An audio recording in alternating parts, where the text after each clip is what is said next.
Geometria plana, origem. Se determina que Euclides de Alexandria tenha estipulado os princípios da geometria. Na época da Grécia Antiga, as pessoas tinham a ideia que os deuses iam para o céu e viravam constelações, ou seja, se tornavam agrupamentos de estrelas, para que as pessoas tivessem clareza de saber que deuses estavam lá. Eles uniam as estrelas formando desenhos. Com isso, podia-se dizer que as estrelas eram pontos.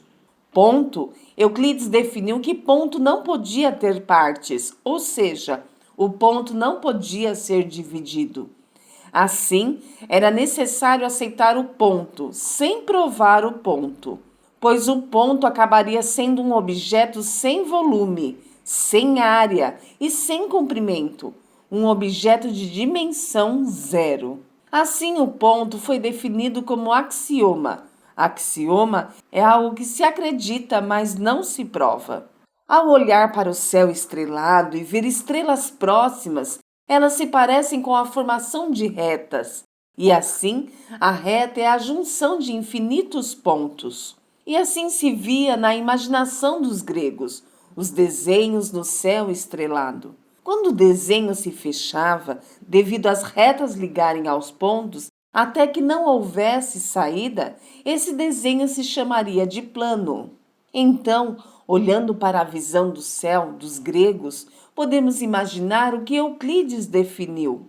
Vamos dizer que somos Euclides e estamos olhando para a constelação de Órion. E agora podemos ver as estrelas da constelação de Órion e podemos ver o próprio Órion desenhado na imaginação. E como eles ligavam as estrelas para formar um desenho? E agora podemos definir.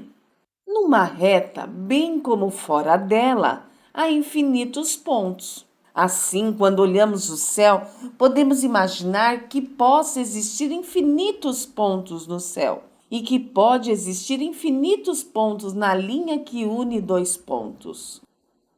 Imagine que estamos vendo um céu um pouco nublado.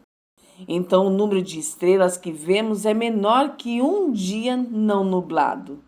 Ou seja, pode haver diversas estrelas que não vemos. E assim, a geração da ideia de que possa haver infinitos pontos. Lembre-se que em um desenho fechado chamamos de plano. Assim, dentro dos desenhos criados pelos gregos no céu, existem diversas estrelas em seu interior, o que poderiam definir que em um plano existem infinitos pontos.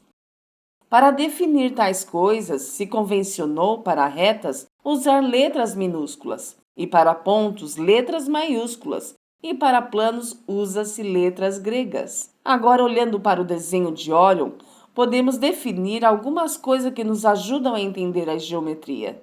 Podemos ver os seguintes pontos ou estrelas: A, B, C, R e S. Podemos ver três retas, R, T e U. E vemos também o plano alfa. O plano alfa seria a representação da cabeça de Órion. Podemos ver a reta T e vemos dois pontos, o ponto A e o ponto B.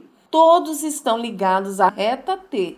Então podemos dizer que A pertence a T e B pertence a T, pois estão na reta T. Pontos que pertencem a uma mesma reta são chamados de colineares.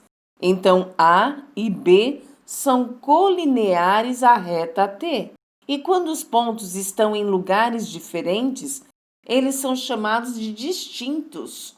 Se estivessem no mesmo lugar, seriam coincidentes, que seria apenas o mesmo ponto, que se deu nome diferentes. Assim, podemos ler a definição como A e B são pontos distintos, por isso o sinal de diferente e os dois pertencem à reta T, o que define ser colineares. É importante compreender o modo matemático de escrever, pois agiliza a compreensão do que estamos analisando. Olhando para a constelação de Órion, temos que A e C são distintos e colineares à reta R. Temos que B e C são distintos e são colineares à reta U. Depois veremos mais definições para a geometria.